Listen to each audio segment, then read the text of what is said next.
Hi friends, సూర్య act చేసిన సింగం 2 సినిమాలో సహాయం అనే పాత్రను ఎలా చంపుతారో మీకు ఐడియా ఉందా? ఎంత స్పీడ్గా లేపేస్తాడో ఐడియా ఉందా మీకు? ఎస్, దాని గురించి మనం మాట్లాడదాం.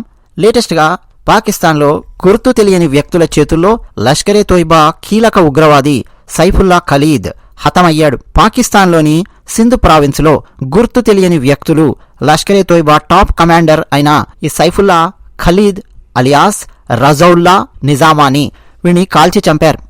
ఇంకా మరికొన్ని విషయాలు మాట్లాడుకోబోయే ముందు చిన్న రిక్వెస్ట్, మా ఛానల్ నచ్చితే సబ్స్క్రైబ్ అవ్వండి, వీడియో నచ్చితే లైక్ కొట్టండి, మీ అభిప్రాయాలు కామెంట్ సెక్షన్లో రాసి మాతో పంచుకుంటున్న ప్రతి ఒక్కరికి ప్రత్యేకమైన ధన్యవాదాలు చెప్తూ ఉన్నాను. అలాగే ఈరోజు పాకిస్తాన్ ఎట్టి పరిస్థితుల్లో కూడా అణ్వాయుధం భారతదేశం మీద వెయ్యదు అని న్యూక్లియర్ వింటర్ గురించి చాలా టెక్నికల్ అంశాలు నేను చెప్పడం జరిగింది.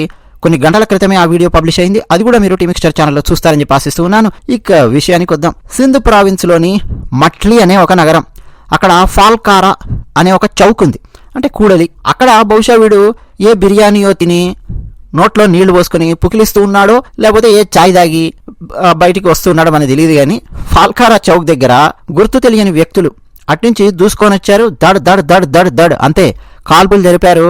అక్కడికక్కడే రోడ్డు మీద పడిపోయాడు వాడు. ఈ సైఫుల్లా ఖలీద్ అక్కడికక్కడే చనిపోయాడు. ఈ గుర్తు తెలియని వ్యక్తులు ఎంత వేగంగా వచ్చారో అంత వేగంగానే ఆ సందుల్లో ఈ సందులో పడి మొత్తానికి అక్కడి నుంచి అకస్మాత్తుగా మాయమైపోయారు. ఈ అబు సైఫుల్లా ఖలీద్ అనేవాడు మలన్ అనే ప్రాంతంలో ఉంటాడు. వీడు చాలా కాలం కాశ్మీర్లో ఉగ్రవాద కార్యకలాపాలలో పాల్గొన్నాడు. భారతదేశంలోని నాగ్పూర్, రాంపూర్, బెంగళూరు ఈ 3 నగరాల దాడుల్లో ఈ ఖలీద్ గాడి హస్తం ఉంది. వీడు ఫేక్ ఐడితో నేపాల్లో చాలా కాలం పాటు తలదాచుకున్నాడు. ఈ సైఫుల్లా ఖలీద్ గాడు ఈ మధ్య సింధ్ ప్రావిన్స్కు వెళ్ళాడు.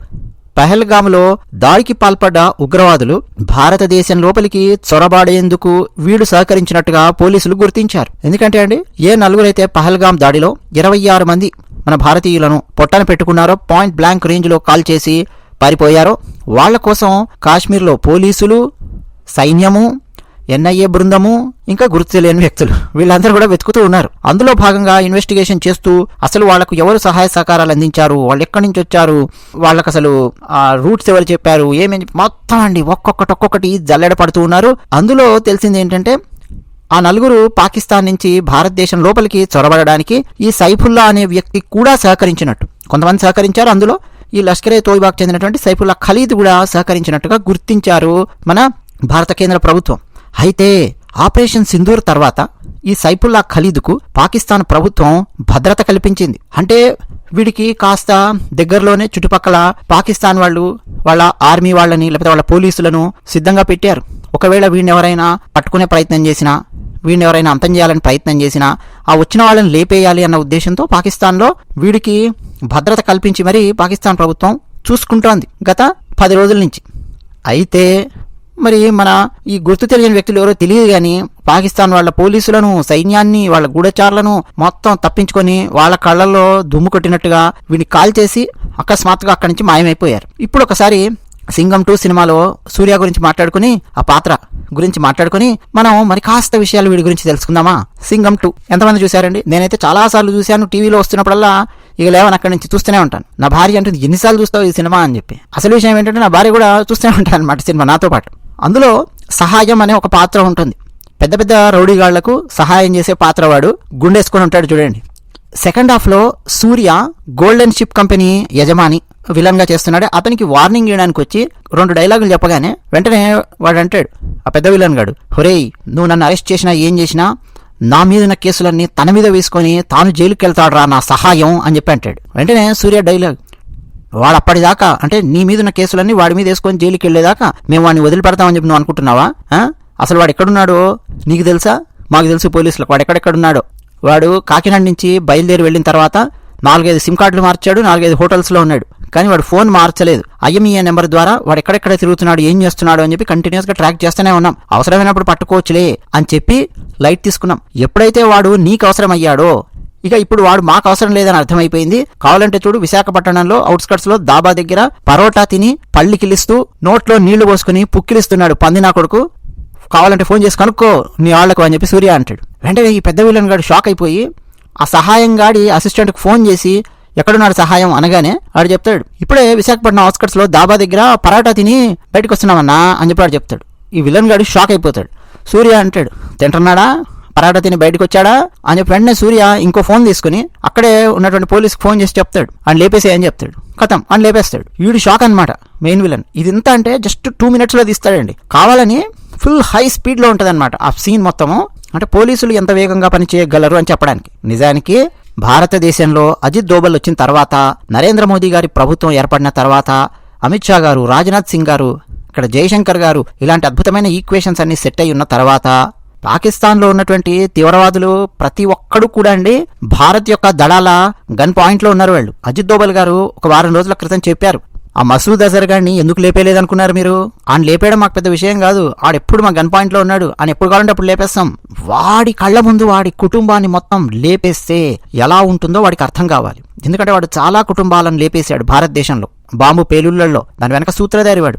వాడికి నిజంగా అర్థం కావాలి. వాడి చెల్లెళ్ళు, వాడి చెల్లెళ్ళ మొగుళ్ళు, వాడి మేనల్లుళ్ళు, మేనకోడళ్ళు, వాడి రైట్ హ్యాండ్స్, వాడి బావలు, ప్రతి ఒక్కడు వాడి కళ్ళ ముందు పోతే అప్పుడు వాడు గిలగిలగిలగిల గింజుకుంటూ ఉంటే అప్పుడు వాడికి అర్థం అవుతుంది సామాన్యుల కుటుంబాలను నాశనం చేస్తే ఎలా ఉంటుంది అన్నది. పైగా వాడి కుటుంబంలో ఉన్నటువంటి వాళ్ళు ఏమి మహాత్ములు కాదు, ప్రతి ఒక్కరూ కూడా ఈ తీవ్రవాద కార్యకలాపాలలో ఇన్వాల్వ్ అయ్యి ఉన్నారు.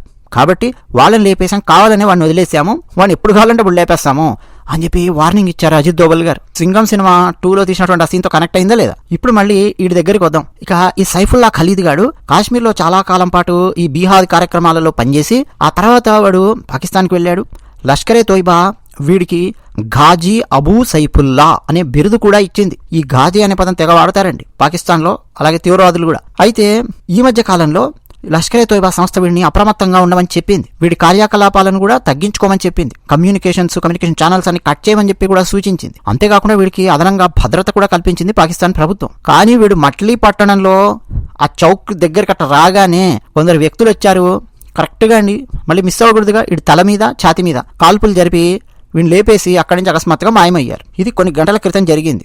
వీడు ఫస్ట్ అండి ఒకటి నాగ్పూర్లో ఉన్న ఆర్ఎస్ఎస్ ప్రధాన కార్యాలయాన్ని లక్ష్యంగా చేసుకుని దాడులు చేశాడు. 2006 సంవత్సరం నాగ్పూర్లోని రాష్ట్రీయ స్వయం సేవక్ సంఘ్ ప్రధాన కార్యాలయాన్ని లక్ష్యంగా చేసుకుని చాలా పెద్ద దాడికి వీడు ప్రయత్నం చేశాడు. అంటే వీడి అనుయాయులు భద్రతా దళాలు ఆ దాడి చేసిన వాళ్లను సకాలంలో పైకి లేపేశారు. ఆ తర్వాత అర్థమయ్యింది ఈ దాడి వెనక వీడు కూడా ఉన్నాడు అనేది దర్యాప్తులో బయటకు వచ్చింది. అప్పుడే పేరు ఈ సైఫుల్లా గడి పేరు. బెంగళూరులో వరుస పేలుళ్లు జరిగాయి. మీలో ఎంతమందికి గుర్తుంది? 2005లో జరిగాయి వరుస పేలుళ్లు. ఐటీ కంపెనీలను, ప్రభుత్వ సంస్థలను లక్ష్యంగా చేసుకుని దాడులు చేశారు. బెంగళూరు నగరం పేలుళ్లతో 2005లో దద్దరిల్లింది. దానికి కారణమైనటువంటి కుట్ర చేసిన వాళ్లలో వీడు కూడా ప్రధానంగా ఉన్నాడు. అంతేకాదు రాంపూర్లోని సిఆర్పిఎఫ్ శిబిరంపై దాడి జరిగింది. అది 2001లో ఉత్తరప్రదేశ్లో ఉంటుందండి రాంపూర్. సిఆర్పిఎఫ్ గ్రూప్ సెంటర్ మీద ఉగ్రవాద దాడికి వీడు ప్లాన్ చేశాడు. ఆ టైంలో వీడి పేరు రజవుల్లా నిజామాని అని చెప్పి బయటకు వచ్చింది. కానీ వాడే వీడు, ఇద్దరు ఒకడే సైఫుల్లాగాడు, ఫేక్ ఐడీలు వీడు వాడతాడు అనేది తర్వాత తెలిసింది. అయితే వీళ్ళు చేసినటువంటి ఆ దాడిలో 7 సైనికులు 2001 రాంపూర్లో అమరులయ్యారు. సో ఇలాంటి దాడులు చేసినటువంటి భయంకరమైన వాడు వీడు.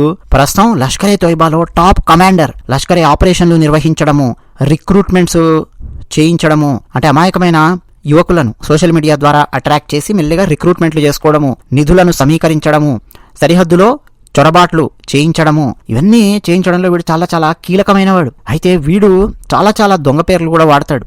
వినోద్ కుమార్ అనే పేరు కూడా వీడు ఉపయోగించాడు కొన్ని సందర్భాలలో. అంటే హిందువుల పేరు ఉపయోగించుకొని భారతదేశంలో తిరగడం. మొహమ్మద్ సలీం అనే పేరు వాడాడు, ఖలీద్ వనియాల్ అనే పేరు వాడాడు, వాజిద్ అనే పేరు వాడాడు, సలీం భాయ్ అని చెప్పి పిలుస్తారు. నేపాల్లో లష్కరే తోయిబాకు అత్యంత కీలకమైన వ్యక్తిగా వీడు పనిచేస్తూ నేపాల్ మార్గం గుండా కూడా, అంటే ఇండో నేపాల్ మార్గం గుండా కూడా ఆ బార్డర్ వెంట తీవ్రవాదులను భారత భూభాగం లోపలికి పంపించడానికి రకరకాల మార్గాలను వీడు కనిపెట్టి అలా పంపించే ప్రయత్నాలు చేశాడు. కొంతమందిని పంపించాడు కూడా. అంతేకాదు లష్కరే తోయిబాకు పొలిటికల్ ఫ్రంట్ ఉంటుందండి, జమాత్ ఉద్ దవా అని చెప్పి పిలుస్తారు, జేయుడి అనేటటువంటి పార్టీ. దానికి ఫండ్ రైజర్ గా కూడా వీడు వ్యవహరించాడు. ఇలాంటి వీడిని గుర్తు తెలియని వ్యక్తులు కాల్చి పారేసి రోడ్డు మీద కుక్క సాగు సచ్చేలా చేశారు. అదే విషయం. ధన్యవాదాలు.